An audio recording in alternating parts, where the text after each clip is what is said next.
मातर्नमामि कमले कमलायताक्षि श्रीविष्णुरुत्कमलवासिनि विश्वमाता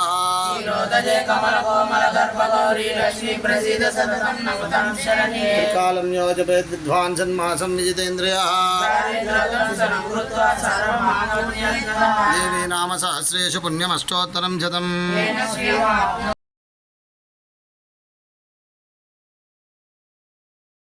सप्तजिह्वा सप्तयुधा सप्तवाहनः बृहद्गृहस्थूलो बृहद्निर्गुणमः योगी योगीश सर्वकामदः धनुर्धरो धनुर्वेदो दण्डो दमयितो नमः सत्यवान् सात्विकः सत्यः सत्यधर्मपरायणः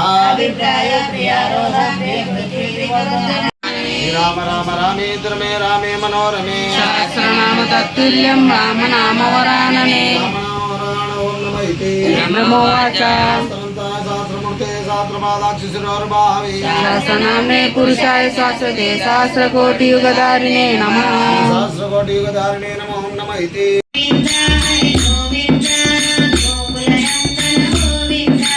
गोविंद हरि गोविंद गोकुलनंदन गोविंद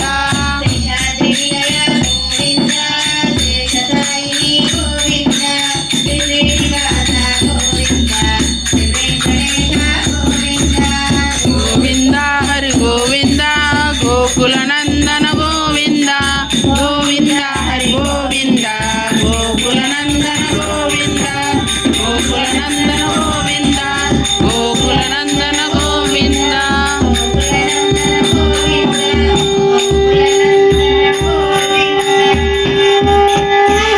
ఏడుకొండలవాడ వెంకటరమణ గోవింద గోవింద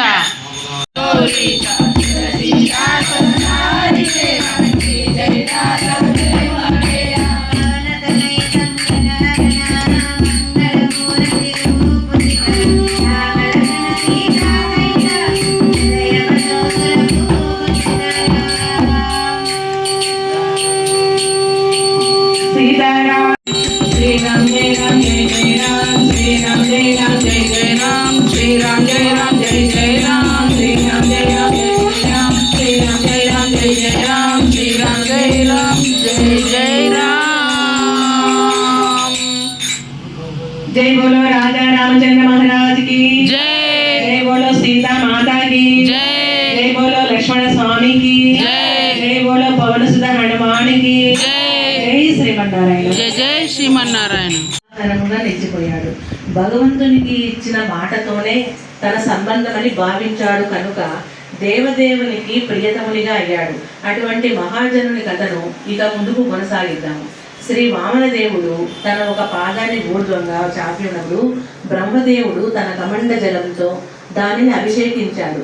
ఆ జలమే ఆకాశగంగగా రూపంలోకి మార్పు చెందింది. తరువాత వామన దేవుడు తన సర్వవ్యాపక రూపాన్ని ఉపసంహరించి సాకారవ వటువు రూపంలోకి వచ్చేశాడు.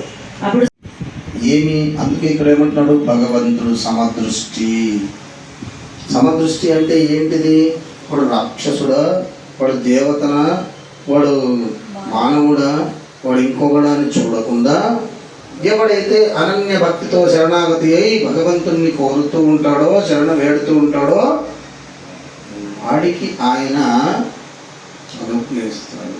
శరణాగతత్వాన్ని వాడికి భగవంతుడి యొక్క అనుగ్రహం కలుగుతుంది. ఇది మనం నేర్చుకోవాలి.